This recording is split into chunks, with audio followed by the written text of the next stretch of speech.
Good day, sir. The topic you have given to us is Module 2, History of Computers, Basic and Basic Computing Periods, submitted by John Mark Cabalquinto and submitted to Mark Kennedy Bastasa. The objectives of this topic is gain familiarity of different discoveries during the different period and learn different inventions and discoveries during electromechanical age that lead to the invention of those technologies and identify technologies and their improvement during the different generations. And this is the different computing periods. First is mechanical period, second is electromechanical period, and third early electronic period, and fourth is mainframe period, and fifth is mini computer period, and sixth is personal computer period. There are the first different computing periods. The mechanical period in 1642 to 1937. This period saw the invention of mechanical calculators as abacus, the slide rule, and the mechanical adding machine. And mao ni ang the analytical engine, the mechanical calculator that took information from punch card to solve and print mathematical operations. The mechanical age can be defined as the time between 1450 and 1840. A lot of new technologies are developed in this era as there is a large explosion in interest with this area. Technologies like the slide rule and analog computer are used for multiplying and dividing their invention. Sa first mechanical period, mao ang mga ginbint nga mga calculator. And the second is the electromechanical period in 1937 to 1946. This period saw the inventions of the first electronic computers such as Colossus and ENIAC. These computers use vacuum tube and mechanical switches to perform calculations. Mao ni ang inventions telephone mo. The electromechanical age can be defined as the time between 1840 and 1940. These are the beginnings of the telecommunication. The telegraph was created in the early 18 1800s. Morse code was created by Samuel Morse in 1835. Masyan lang mga kuan like mga gamitan ng mga electronic kurente. And the third is the early electronic period in 1946 to 1959. This period saw the development of the first transistor-based computer. Transistor replaced vacuum tube, making computers smaller, faster, and more reliable. Parehara ni sila sa second. Ano na yung computer na. Muna na yung earlier mga inventions. And muna yung akong example. Electronic period is the last period in ICT history. It started in the 1940s and continues up to the present. That the highlight of this period of focused on the advent of solid state device. Masya. Mura nagkuan. Mura nag-computer. And then next is the mainframe period in 1959 to 1964. This period saw the development of the first large centralized computers, also known as mainframes. Mainframes were used by corporations and government institutions to process data. Ano yung pinaka first mainframe? First mainframe by most measure, the first mainframe computer was the Harvest Mark. Harvest Mark 1? Harvest Mark the first. Developed started in the 1930s. The machine was not ready for use until 1943. Wala pa sa nagamit hantod 1943. It weighed 5 tons, filed an entire room and cost about $200,000 to build, which is sometimes like 3,070 3,000 $3,070,500 in 2020 dollars. And next, the mini computer period. In 1964 to 1976, this period saw the development of smaller, more affordable computers known as mini computers. Mini computers. Mini computers were used by small and medium-sized business for data processing and scientific work. Ano ang invention diri sa this period. In August 1965, DEC announced the PDP-8, which used a 12-bit word length of and cost $18,000.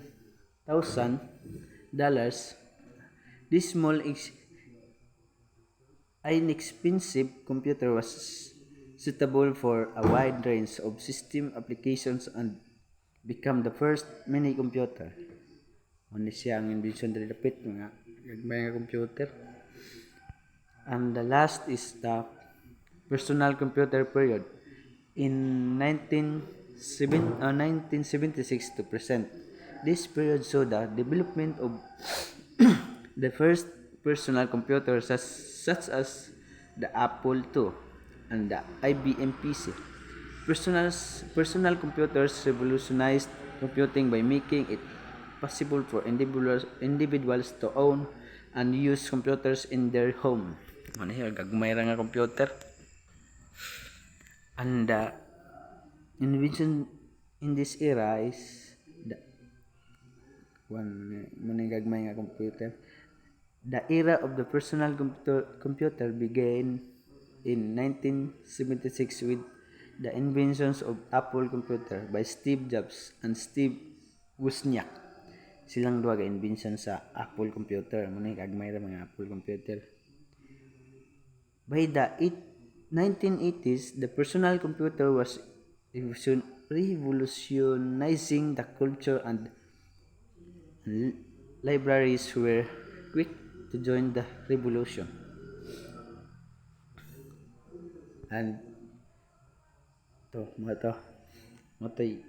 mga inventions sa history of computing periods. Sa different siya ang different computing periods.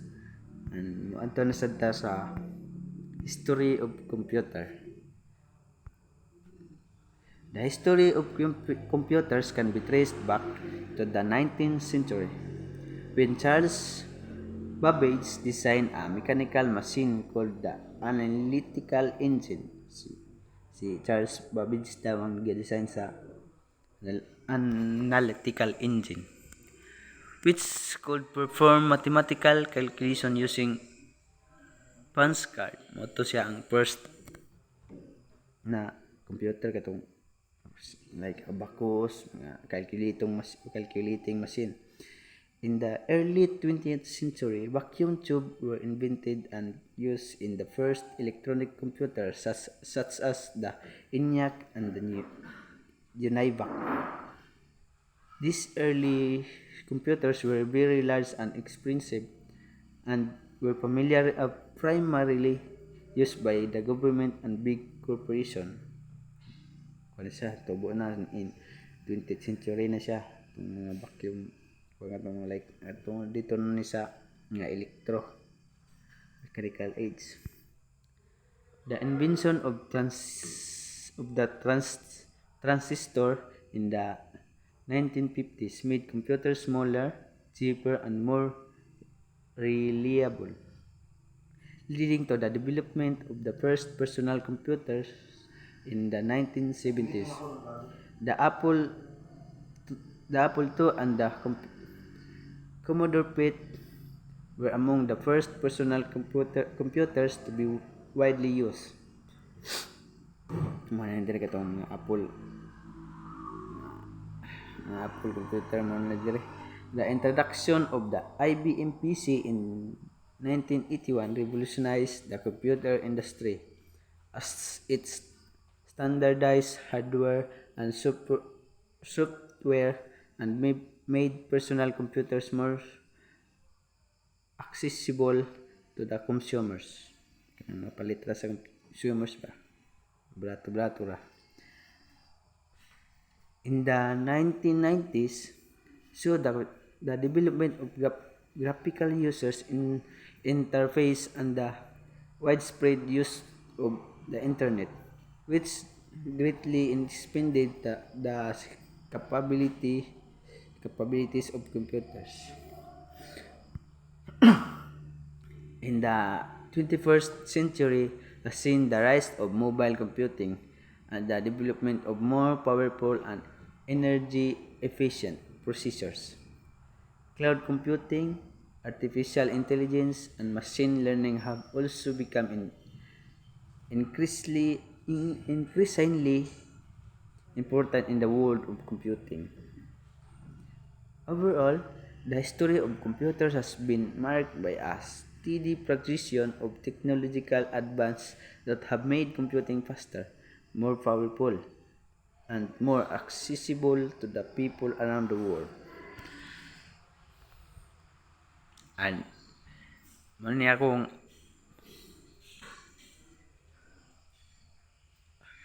the history of computer mo niyang infographics sa ibuhat. Abacus is the first known calculating machine used for calculating. It is made of beads and rods. It is mainly used for addition, subtraction, and multiplication and division. And the second is Napier's bones in 1617. John Napier of Scotland invented a calculating device in the year 1617 called the Napier bones. Yang gibase siyang pangalan. Napiers used the bone rods of the counting purpose where some number is printed on these rods. These rods can do additional subtractions and multiplications and division. Ano siya? Bato, di lang maklaro kay blurred. And Pascal's calculator. In this year, 1642, Blaise Pascal, a French scientist, invented an adding machine called Pascal's calculator, which represents the position of digits with the help of gears in it. And next is Leibniz calculator. In this year's 1967, a German mathematics Gottfried Leibniz modified the Pascal calculator and developed a machine which could perform various calculation based on multiplications and division as well. And next is first generation vacuum tube. Ano siya? Vacuum tube na. In 1940, and to 1956. The computers of first generation used vacuum tube as the basic components for memory and circuitry for CPU. These tubes, like electric bulbs, produce a lot of heat and di na maklaro. In the install na di na used to fuse frequency. Therefore, they were they were very expensive and only large organizations were able to afford it. Mahal-mahal gid siya. And next is analytical engine. In this year 1833, a scientist from England known to be Charles Babbage invented such a machine. It includes such feature which is used today computers language. And next is third generation in 1964 to 1971. These were the first computer were used in trace using keyboards and monitors which interface with an operating system. A significant leap up from the punch card and printout. So na sa keyboard, computer nga na keyboard. And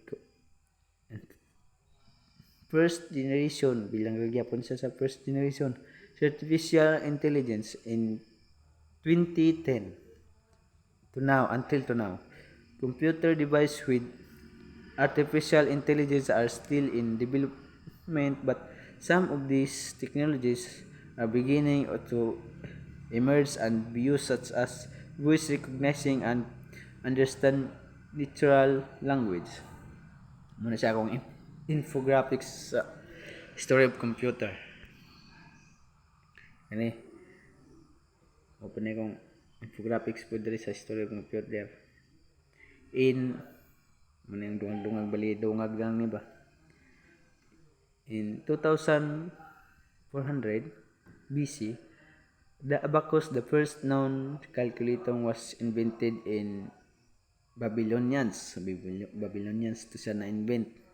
And 300 BC, Pingala invented the binary number system. Di kaniyo sa babaw.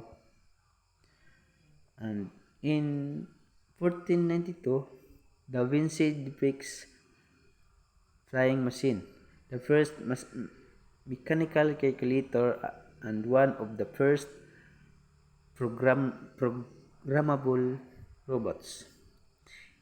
And then 1822, the analytical engine was invented by Charles Babbage. And then 1835, Samuel Morse invented Morse code. Si Samuel na po ka-inventa na mga code sa code radi ay sa mga. And 1880, Alexander Graham Bell invented a telephone called the photophone. Masaga invent siya sa mga telephone. And in 1895, radio signal invented by Guglielmo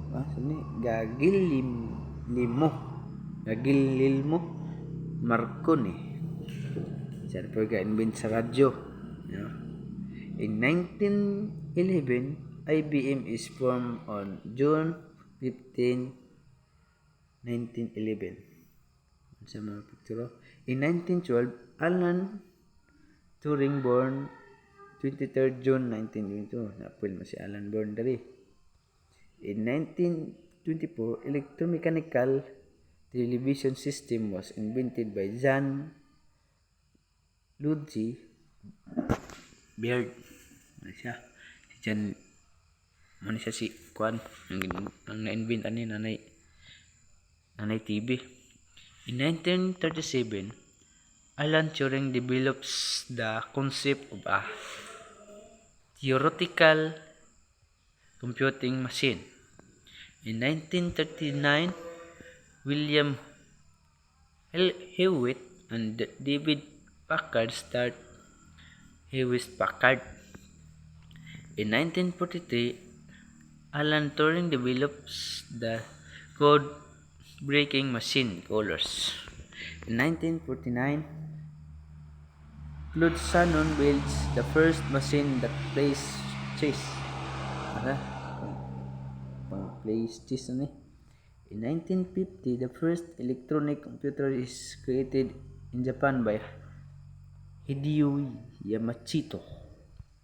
In 1955, the IBM 701 becomes available and a total of 19 are sold to the science community.